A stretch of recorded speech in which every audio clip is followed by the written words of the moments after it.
आप सभी रेल अभ्यर्थियों को नमस्कार। ये वीडियो आप ही लोगों के लिए बनाई जा रही है जिन्होंने रेलवे जॉब के लिए अप्लाई किया है, अप्लाई करने वाले हैं। पिछले वर्ष रेलवे ने बहुत भारी संख्या में 1,54,000 यूथ को एम्प्लॉय किया है दिसंबर 2023 तक, और जिन्हें पदस्थापित कर दिया गया है या आवश्यकता अनुसार उन्हें ट्रेनिंग पे भेज दिया गया है। उन सभी का समायोजन कर लिया गया है और आज के डेट में railway man power optimum level पे है। लेकिन ऐसी बात नहीं है कि और आवश्यकता नहीं है। जिस तरह से रेल का रैपिड ग्रोथ हो रहा है, जिस तरह से क्वांटम ग्रोथ हुआ है, जिस तरह से एक्सपेंशन हो रहा है, और चूँकि एक ये स्टाफ सेंट्रिक ऑर्गेनाइजेशन है तो इसमें स्टाफ की ज़रूरत होती है और हर वर्ष उसी पैमाने पे लोग रिटायर भी करते हैं। इसलिए हर वर्ष हर कैटेगरी में, ख़ास तौर से सेफ्टी कैटेगरी में, तो उसमें तो हम वैकेंसी अफोर्ड ही नहीं कर सकते, तो उनको भरना ही होता है। अभी सभी अभ्यर्थियों के हित में यह निर्णय लिया गया है कि अब कैलेंडर बना के हर साल वैकेंसीज़ को हम नोटिफाई करेंगे। हर वर्ष नियुक्ति की प्रक्रिया जारी रखेंगे बिना गैप के। जैसी जैसी वैकेंसीज होगी, depending on vacancies and requirement of course, तो उसके हिसाब से हम रिक्रूटमेंट करेंगे। ऐसे ही अभी जनवरी के महीने में एएलपी का नोटिफिकेशन हुआ जिसमें 5,696 वैकेंसीज़ के लिए नोटिफिकेशन निकला है। और जो जनवरी में नोटिफिकेशन हुआ है उसमें हमारा लक्ष्य है कि दिसंबर तक उस पूरे प्रोसेस को कंप्लीट कर लें और दिसंबर में हम एएलपी का 5,696 लोगों का पैनल दे दें। और जैसे ही पैनल वो समाप्त हो, चूँकि ये वैकेंसी एराइज होती रहती है, तो अगले वर्ष के लिए भी हम कैलेंडर जारी कर दें।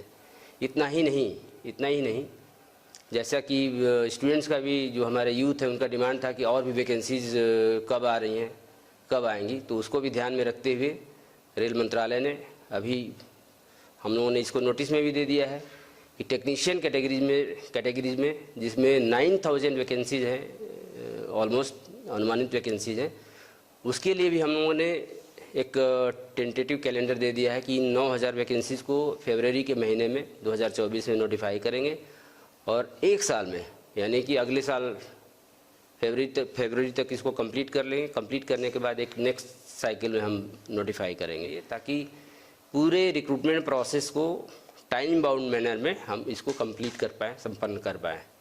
इसके अलावा रेल मंत्रालय ने एक बहुत बड़ा कदम उठाया है एज रिलैक्सेशन दे करके। कोविड के टाइम में, जैसा कि आप जानते हैं, 2-3 साल तक परीक्षाएं करना संभव नहीं हो सकी थी। बहुत सारे कैंडिडेट्स ओवर एज हो गए थे, तो उनको सम्मिलित करने के लिए, उनको भी अवसर प्रदान करने के लिए रेल मंत्रालय ने 3 साल का, 1 साल नहीं, 2 साल नहीं, 3 साल का एज रिलैक्सेशन दिया है, जो कि जिससे हमारे कैंडिडेट्स जो वंचित रह गए थे, जो चूक गए थे एग्ज़ाम देने से, हो पाएंगे, अपीयर हो पाएंगे आगामी होने वाले एग्ज़ाम्स में। तो एक बड़ा उनके लिए भी अवसर होगा।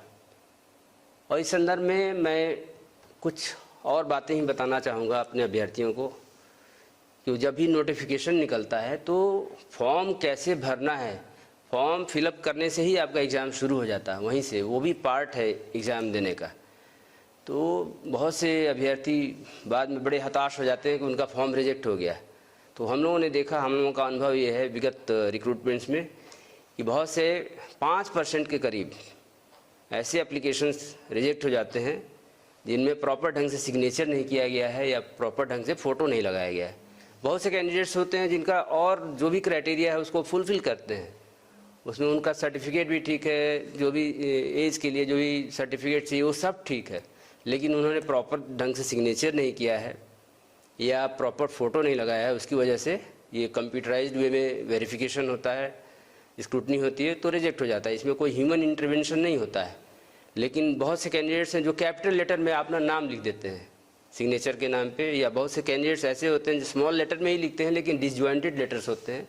तो ऐसे सिग्नेचर एक्सेप्टेबल नहीं है, क्योंकि सिग्नेचर करना है जो इंस्ट्रक्शन है उसके हिसाब से रनिंग राइटिंग में करना है। ऐसे ही फ़ोटोग्राफ्स, बहुत सारे फ़ोटोग्राफ्स होते हैं जिनका रिजोल्यूशन सही नहीं होता।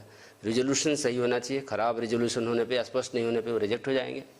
ऐसे बहुत से कैंडिडेट्स होते हैं जो फुल बॉडी का अपना फ़ोटोग्राफ दे देते हैं, या बहुत से ऐसे कैंडिडेट होते हैं, अभ्यर्थी होते हैं जो सेल्फी दे देते हैं, और ऐसे भी कैंडिडेट्स होते हैं जो ग्रुप में फ़ोटोग्राफ्स दे देते हैं। वेरीफाई करना बड़ा मुश्किल होता है, और जैसा कि आप जानते हैं आइडेंटिटी और जेन्युइनिटी सबसे इम्पॉर्टेंट पार्ट है किसी भी रिक्रूटमेंट प्रोसेस का।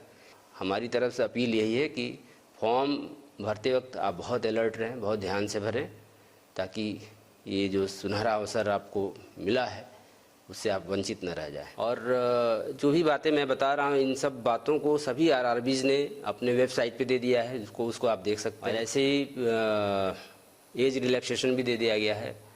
तो हम सभी प्रतिबद्ध हैं, जो भी हम लोगों ने कैलेंडर दिया है, जो भी शेड्यूल दिया है, उसको हम लोग उस लक्ष्य को उसी शेड्यूल के हिसाब से जितना रिक्रूटमेंट है उसको हम कंप्लीट करें। और अब आपकी बारी है कि आप जो शेड्यूल दिया गया है उसके हिसाब से तैयारी करें। अब आप जी जान से लग जाएं एग्ज़ाम देने के लिए। तो मेरी तरफ से, हमारी तरफ से, रेलवे की तरफ से, आरआरबीज़ की तरफ से आप सभी को ऑल द बेस्ट। आप सभी को ढेर सारी शुभकामनाएं। धन्यवाद।